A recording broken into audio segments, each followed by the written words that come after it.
Imagine sitting down at like a high stakes geopolitical poker table, but the chips aren't oil and they aren't even microchips. They're actually just table salt. Yeah, literally the exact same stuff sitting in your kitchen shaker right now. Right. So today we are diving into a huge stack of 2026 reports. And our mission for this deep dive is to figure out why this cheap kitchen seasoning is suddenly, the most dangerous weapon in a geopolitical arms race over electric vehicles. I mean, it really is a complete paradigm shift. We are moving from a world reliant on these incredibly scarce, fiercely guarded resources to one powered by something that is just overwhelmingly abundant. Okay, so let's look at the reigning champion here, which is China. Like, Yeah. if they already absolutely dominate global lithium refining, why are they suddenly spending, billions on sodium? It's like owning a massive water bottling empire, but then realizing your rival controls the only reservoir. That is a great analogy. Are they just, trying to own the bottling plant in the water, like hedging their bets against lithium price spikes, or is there a bigger geographic play?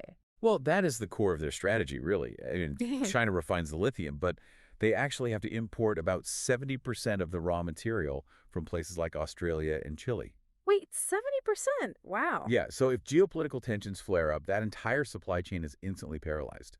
Sodium, on the other hand, is literally everywhere in China. So by aggressively developing this tech, they achieve total independence. But beyond that energy security, there is a massive cold weather factor driving this. Oh, right, because I know lithium batteries notoriously hate the cold.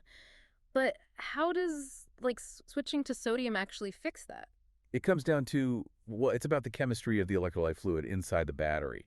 So lithium liquid electrolytes turn into this sluggish molasses in the freezing cold. It essentially kills your battery's ability to hold and transfer a charge. Right. Anyone who's tried using a phone outside in the snow knows exactly what you mean.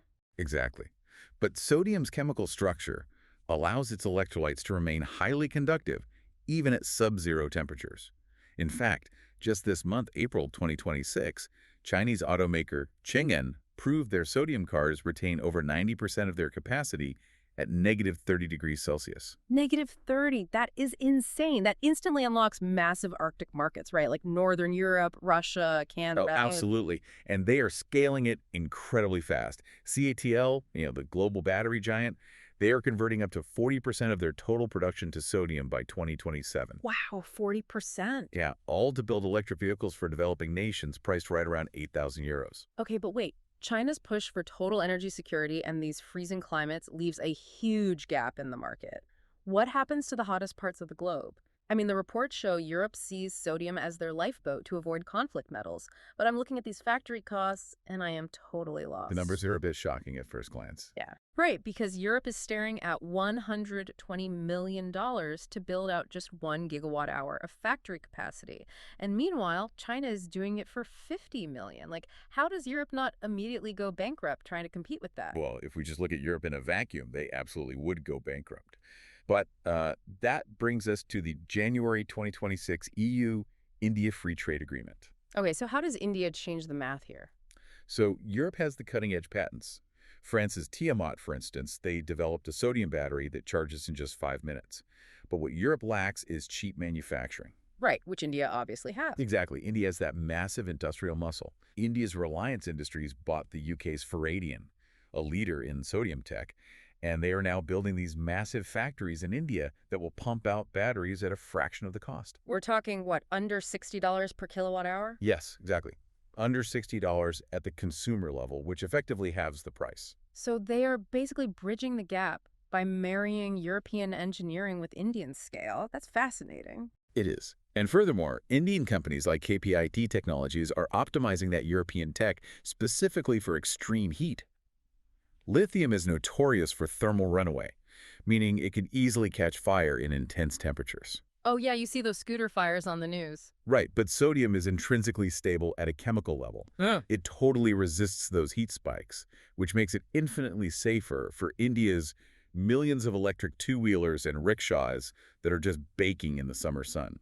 So what this means for you, the consumer sitting in Europe, is that by late 2026, thanks to this alliance, We are going to see European city cars powered by Indian-manufactured sodium batteries hitting the market for under 18,000 euros. Yeah, though we should be clear on the limitations. Sodium is heavier and less energy dense than lithium. Right, so you aren't going to see it in a luxury long-range vehicle anytime soon. What? It is strictly for city cars and scooters, right? Exactly. It trades sheer power for supply chain stability and universal accessibility. But what it represents is massive. It's really the new democratic electricity, totally free from the ethical supply chain nightmares of conflict metals. I love that phrase, democratic electricity. Well, this deep dive has been an incredibly thrilling ride through modern geopolitics, and we really want to thank you for dedicating your time to explore it with us today. It's been a great conversation, and we strongly encourage you to always read and inform yourself before making any decision, whether it's in the field of electric cars or just in life in general. Absolutely. Stay curious. Which leaves us with one final thought to chew on. If salt, literally the cheapest, most abundant seasoning on Earth, makes energy storage dirt cheap and universally accessible, what happens to the massive global economies currently built entirely on monopolizing rare, conflict-heavy metals?